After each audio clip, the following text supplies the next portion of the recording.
Given is Isla Matanceros, which is like a little starter island. This park is a bit built up to begin with, just to allow us to demo. We've already got, I mean, you can't make a Jurassic game without dinosaurs. It's kind of like the key thing. So in our park we've got a couple of brachiosaurs already in place. The key thing is the dinosaurs. So we have a dinosaur ready in the Hammond Creation Lab just to show you what we've been working on. So we've been putting a lot of attention and detail into the dinosaurs to make sure that these dinosaurs are the best dinosaurs you've ever seen in a video game. We've put a lot of work into how they look, how they move, how they sound and how they behave. It's one of the key things for us to make a game that's just amazing to look at. Yeah, so there's our Ceratosaurus. He seems fairly happy there, munching down on the meat. So I think in addition to the dinosaurs, there's a load of structured objectives that you can do in the game too. So I'm going to complete this active contract, what we call a contract here. So we've got a science contract active here to perform an expedition for at least one herbivore fossil. Now contracts are jobs that you undertake for one of the 3 divisions in the game. So we've got science, entertainment and security, and this is for science. So this will improve my standing with that division, and that will lead to further unlocks and further consequences later down the line. So I'm going to head to my expedition center and look at the expedition map. It shows me all the dig sites I've got available around the world. So one part of the game that we're putting a lot of detail into is the authenticity of the game. The dig sites that you're using in the game are based on real-world dig sites, and the fossils and the dinosaurs that you find in there are based on real-world science. We want it to be as real as possible. And there's a lot of information about the dig sites themselves and the lore of the game and the dinosaurs that you're engineering, but we keep all of that stuff inside the InGen database, which is like a repository of information that if you want to get access to all that depth and detail, if you're a big fan of that kind of aspect of the Jurassic franchise, you can go into here and start reading up about, for instance, the formations in the game, and you can see when these formations were formed in the world, what you can find inside them and the dinosaurs in there. So it's one part of the aspect of the game that we're putting a lot of detail into. Cool. All right, so I'll kick off an expedition. I think I'm going to go to Hell's Creek because that's got Triceratops fossils in it, and that means it should return with a nice herbivore fossil. So my expedition chopper's going to head off there and kick off that expedition. Now, I have released a dangerous carnivore here into my herbivore enclosure, so that's not a great idea. I'm gonna try and move this Ceratosaurus to a smaller enclosure of its own over here. Now I'm going to create that enclosure first, so I'll head to the fence tool and start building the outline of this new enclosure. The Jurassic World Evolution is a management game, and it's about you're building these facilities and expanding them out as you progress through the game. Andy's using one of the creation tools, which is the fence tool, which allows you to really quick and easily make these enclosures for your dinosaurs. So he's using this light steel fence to begin with. As you progress through the game, you get access to sturdier fences and then electrified fences, just to make sure that the new dinosaurs that you're engineering are really, make sure that you're kept inside the enclosure, because if they're not inside, that's when the running and the screaming happens. So it's the key thing of the game is to make sure that your dinosaurs are kept away from your guests. Cool, so I've got a basic fenced enclosure there. Now I need to make this more of a home for the Ceratosaurus, so I'm going to put some water in. So it's got a water source that it can drink from. So if I head to the landscape tools, I can really easily create a quick water source for it to drink from, keep it quenched. And then if I go to the nature brush, I can add forest, and this will make it feel more at home in its habitat. So different dinosaurs have different kind of habitat needs, and I'm going to put those in to make it feel more at home. I can also, while I'm in here, I can also adjust the slope around the enclosure, so I can raise, lower, flatten, smooth terrain, which is kind of cool from an aesthetic point of view. You see that the fence actually conforms to any terrain edits that I make. And then to finish off the enclosure, or to make sure at least that it can be got to from my ranger teams, which we're going to talk about a little bit later, I'll stick a gate here, and that allows the ranger teams to drive in and out with their 4x4s, which is really important for dinosaur welfare, which we'll talk about in a little bit. And then finishing touch, I'm going to add a feeder in here, because our Ceratosaurus is going to want to eat something when it's touched down. So I don't know if you covered that there, but this the fences that you're placing down, They look kind of they don't look like they're going to be particularly strong against some of those larger dinosaurs. Are these things that you can upgrade and get more? Yeah, So you need to make sure that the fences that you're placing are appropriate for the dinosaurs you're trying to keep behind them, so that the smaller herbivores, you can get away with a light steel fence. But as you say, the bigger dinosaurs, the ones with more teeth, you know, you want to make sure that they're kept in, so you want to make sure that your fences are as strong as possible. Yes, this is exactly what we needed. Well done completing that contract. So I've now boosted my site's reputation by completing a contract, because my expedition chopper came back, and that's unlocked something for me to hit. I've got an interesting opportunity for you to consider. It will allow us to work together to create life. Pure life. If you've been listening to Dr. Malcolm, then you know how important this is to us, and to me. All right, so this is the head of the science division offering me a mission, which is a multi-stage series of objectives which take longer than the contracts to do, but they have greater rewards and more sort of narrative depth to them. So I'm going to start this mission and see what's involved. I knew you were my kind of person. Inquisitive, driven, and I knew you couldn't resist this opportunity. So let's get started. Together, we can create a more authentic version of our dinosaurs. That means a complete genome. And I think you are up to the challenge. Don't disappoint. Okay, so the first part of this mission is to acquire 50% of the Triceratops genome. So in order to do that, I'm going to head to my fossil center. It's where all my dig site finds get delivered. And see here, I've got a very high quality amber fossil, which will give me Triceratops DNA. So when I've extracted this DNA, I should have enough to complete this section of the mission. So another option there as well to sell. So you can sell them just to gain money, and that will, yeah. So there's kind of a trade-off there. Is you can focus just on the dinosaurs, or use fossil dig finds for short-term financial gain. And one part of the game that we're really focused on is not just making sure that the dinosaurs are the best dinosaurs you've ever seen, but the environments that they inhabit are amazing as well. So we put a lot of care into the building systems as well as the islands themselves. So each island has a lot of work and attention being done to make sure it looks amazing and as it can be, and we put work into a weather system as well. So as you're playing through the game, there's different weather events that might happen, things like light rain or heavy rain. Some of the later islands have more extreme weather events, so there's a lot for you to do there. These things aren't just aesthetics things though. The tropical storms that might hit you later on have a gameplay aspect. They might come and knock your fences out. They might come and take out your power station. So there's things for you to be worrying about as you're managing not just these dangerous dinosaurs in your facility, but things that might cause them to escape. Now we need to incubate, hatch, and house our dinosaur. Then we will know if our efforts will have been worth it. Okay, cool. So my fossil was extracted, and that meant I've got enough of a Triceratops genome to incubate a Triceratops dinosaur egg. So if I go to my Ham Creation Lab, I can see all the available genomes I have. I've only got a few here. Obviously, this is just the start of the game. But one of those is my newly available Triceratops. So I'm going to incubate that right now for this mission. So this is going to be my herbivore enclosure. I've got two big herbivores here. I've got another one on the way. So I'm going to make sure that this Ceratosaurus is not around when all those herbivores are roaming, because yeah, he's quite a dangerous animal. So in order to move him to my new enclosure, I'm going to head to my ACU Center, and this is where I can give commands to my ACU chopper teams. So if I head over here and click on the Ceratosaurus, they will start flying off, and they will try and tranquilize him so that he can be safely transported.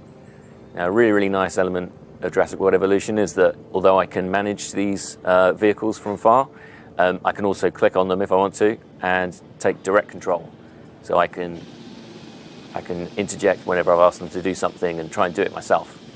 And since on PC we've kind of designed the game to work seamlessly with controller and with keyboard and mouse, so I can just switch to the gamepad, and all the menus and all the interfaces and all the controls are going to work just as well. Immediately as well. There's no, yeah. actually no switch there at all. Yeah. You can do it, Andy. No pressure.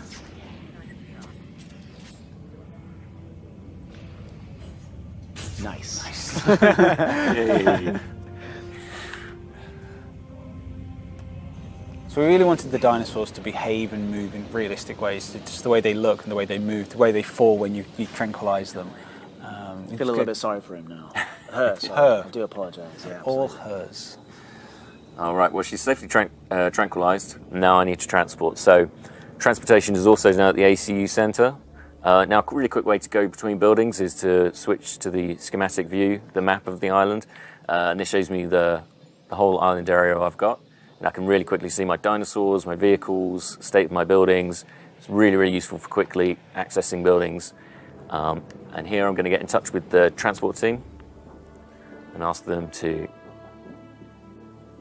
transport this Ceratosaurus from its current enclosure into the new one that I built.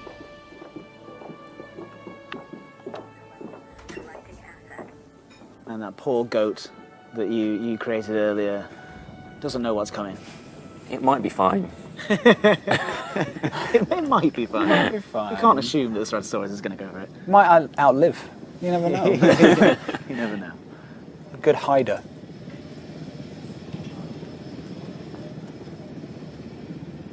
There she goes.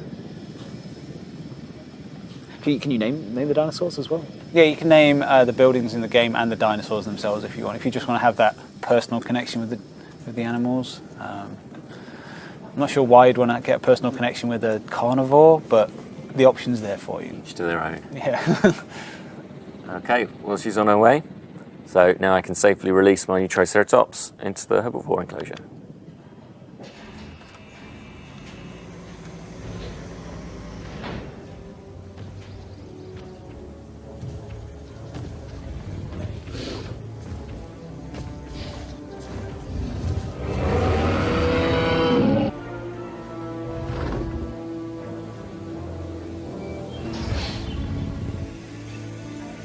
Our new specimens, dinosaurs, are meeting expectations, but we want them to thrive. That's your next assignment. Making sure our specimens are properly cared for. In other words, dinosaur welfare. The difference with dinosaurs is that they have no point of reference to understand humans, so don't expect much in the way of thank yous. And another part of the game that we're really excited about is the opportunity to Jeff Goldblum. He's reprising his role of Dr. Ian Malcolm, and he's throughout the game. Yeah, he's there as a narrator, as like a voice of conscience. You're going to be making some decisions in the game as to which division you're pursuing the missions for, and there's going to be some consequence to that. And he's there just to remind you that these dinosaurs should never have been brought back. It's been a mistake from day one, and that there's going to be a consequence to some of these decisions. And you just can't keep some things like that in your enclosed, and they will always find a way to escape, or something will find a way to just go wrong. And he's always there just to keep reminding you of that fact. It's just such an amazing thing as a developer to work with someone like him in one of our games. Cool, all right, well, this next stage of the mission is all about, as the head of science said, dinosaur welfare. So it wants me to build a ranger station. So I need to make a bit of space here, because my island is just adding less space. Adding. So what you need to do when you start expanding your park, you need to kind of clear the ground so that you've got space to build on.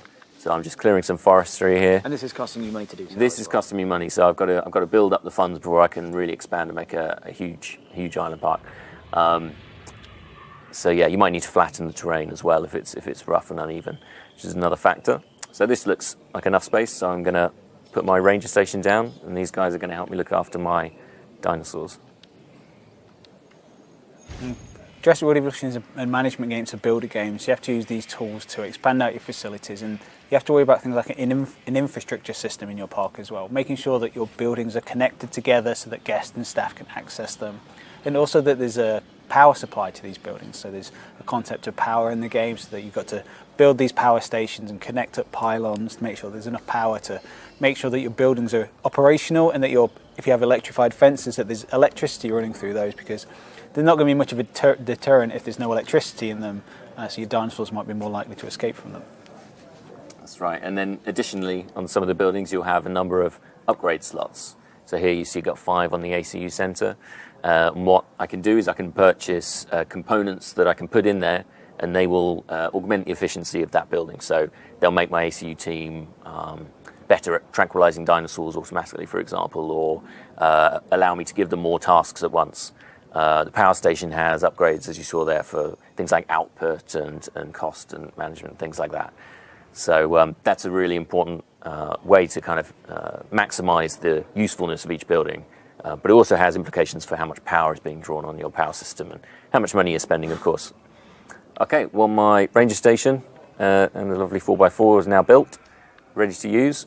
But the next bit of this task is to increase my Triceratops genome.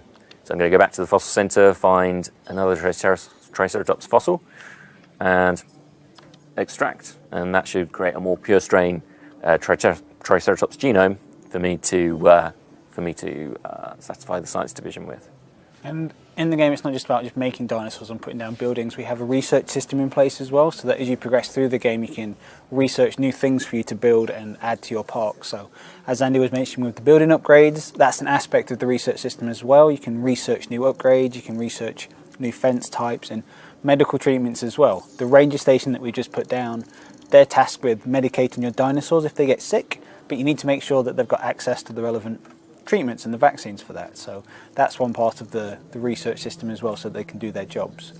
And because it's a Jurassic game, we're trying to be faithful to the authenticity of Jurassic science. So you're taking these genomes of dinosaurs from long ago and then combining that with modern DNA to try and fill the gaps so that we can create these dinosaurs. So you can research new gene types, and that will then change their base statistics, or you can change how long they live for and things like that. Or you can change their cosmetics genes as well, so you can change how your dinosaurs look as well.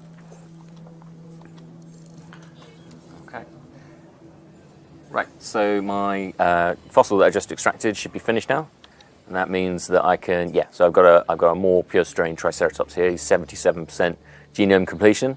I'll incubate him, but just before I do that, I'm going to modify his genome and show you the genetic modification options. So along the top there, that's a representation of the genetic sequence, and in there there's a number of gaps. So each of the gaps is currently filled by tree frog DNA, and that's not doing a whole lot for my dinosaurs' traits and stats. So I can switch out this one, for example, for a toughness gene from a different animal, and that will make it more defensively capable. So should it get into fights, it's going to, with other dinosaurs, it could more likely survive if I add more of these kinds of genes. This is a lifespan gene, so this is a really useful one. It means that my dinosaurs are more likely to live longer if I add more lifespan. These all increase the incubation cost of the dinosaur and slightly reduce the likelihood that it's going to be successful as well, which is quite an important factor. But I think that's enough modification just to quickly show off. And I'll incubate that dino, and that should be, once this research is complete, the last step in the mission. The game is not just about dinosaurs and the dinosaur welfare. We're at Frontier, where we've got a history of making management games and park builders, so you have to worry about your guest needs as well, making sure that they're as happy as they can be. We have multiple buildings, ones for like operation type stuff like the ranger station, buildings for your dinosaurs and buildings for your guests. So you need to make sure there's fast food restaurants in there to make sure that they get enough food, and then you can adjust the things that they're selling and the prices that they're selling and that, so that you can make profit. So you need to make sure that your parks are maximizing the amount of profit, because that's how you get access to expanding out your park, new buildings, new dinosaurs. So there's a lot of different things for you to be managing in the game or worrying about, and just making sure that everything's running as efficiently as possible. And a lot of these things feed back into a thing that we call the island rating, which is like a measurement of how successful you're being on your current island. And that all then feeds back into a progression system with the 5 islands that you've been tasked with. So this is on Isla Matanceros, the first island. If you prove yourself with this island, they're going to give you another one, and then another one. And these islands aren't just the same again. They're going to have different challenges and different aspects to them to really challenge you. So some might be quite a small area, so you have to be quite efficient in how you're building in that area, so a bit of a challenge. Some might have really extreme weather effects that are quite frequent, so you're going to have to deal with a lot of storms and that taking out some of your facilities, or power outages. There's just going to be a lot of things for you to worry about. But as you progress through those islands, you're going to get access to new research, new fossils, new buildings, new dinosaurs. And then you can always go back. So if you're on Island 4, for instance, you get access to a new dinosaur, you can go back to Matanceros and put that dinosaur in that island to improve the rating of that island, which then opens up more things for you to play with. So this is just a glimpse of what's on offer in Jurassic World Evolution. We're really proud of them. You know, our Ceratosaurus is nice and happy now, about to have dinner. Or maybe not. They seem to be getting away with it. Oh, that goat is far too brave.